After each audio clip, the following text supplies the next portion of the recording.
Welcome, everybody, to the Nuggets of Gold podcast. Today, we are going over two moves that the 49ers just made and also briefly go over the D Ford restructure. But the 49ers have just signed Jason Verrett to a 1-year deal and Samson Ebukam to a 2-year deal. So, Jason Verrett, obviously on the team last year, he projects to be their number one corner next year. The deal is worth $5.5 million guaranteed. He can make up to $6.5 million. And I think it's pretty special just because turns out that Jason Verrett was offered a multi-year deal or maybe a couple multi-year deals in other destinations, but he decided to stay in San Francisco. So gotta love Jason Verrett for that one. I'm really excited to see him on the field and really have his story just keep growing. Massive comeback story. So hopefully he keeps playing well. Last season, he was a true cornerback one. We saw him match up with DeAndre Hopkins at the end of the year and just hold his own. And he did that all year against number one wide receivers. So really big move there for the 49ers and the defensive side of the football. Then for the other deal, Samson Ebukam is a pass rusher who they took from the rival Los Angeles Rams. Now, it's always good to take a guy from your rival team, but this is especially a good move because it fills a need that the 49ers desperately have, in my opinion, which is the edge rusher opposite of Nick Bosa, typically on third down as well. Ebukam's going to come in there. He's going to be a situational pass rush guy. He's been in the league for 4 years, never missed a game. He hasn't been super productive. Most years he's been between 4 and 6 sacks.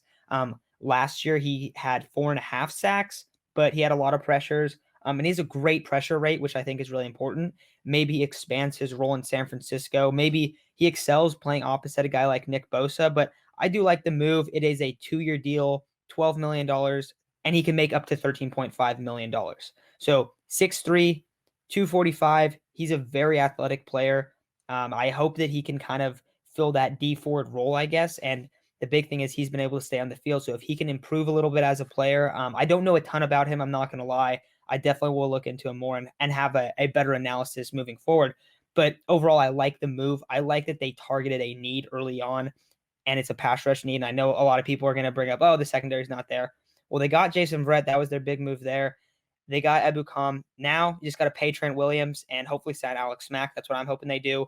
I brought up the D Ford restructure earlier in this video, and it seems like they're going to save around $6 million. The reason they made this restructure is because he was not expected to pass his physical. So they were going to have to pay him, I think it was $11 million. So they save a little bit of money there. But overall, all these moves make sense.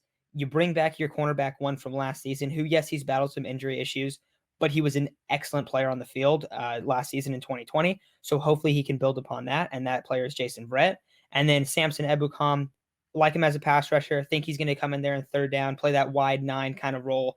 And they're just going to let him rush the passer. So I think that he's going to be in a spot to excel. Hopefully he keeps developing as a player and whatnot. But he generated a career high pressure rate last year, and that was 12.7, which was 15th highest in the NFL. So a lot of potential from Ebukam. Jason Verrett, obviously, we've seen the potential. We've seen the production on the field.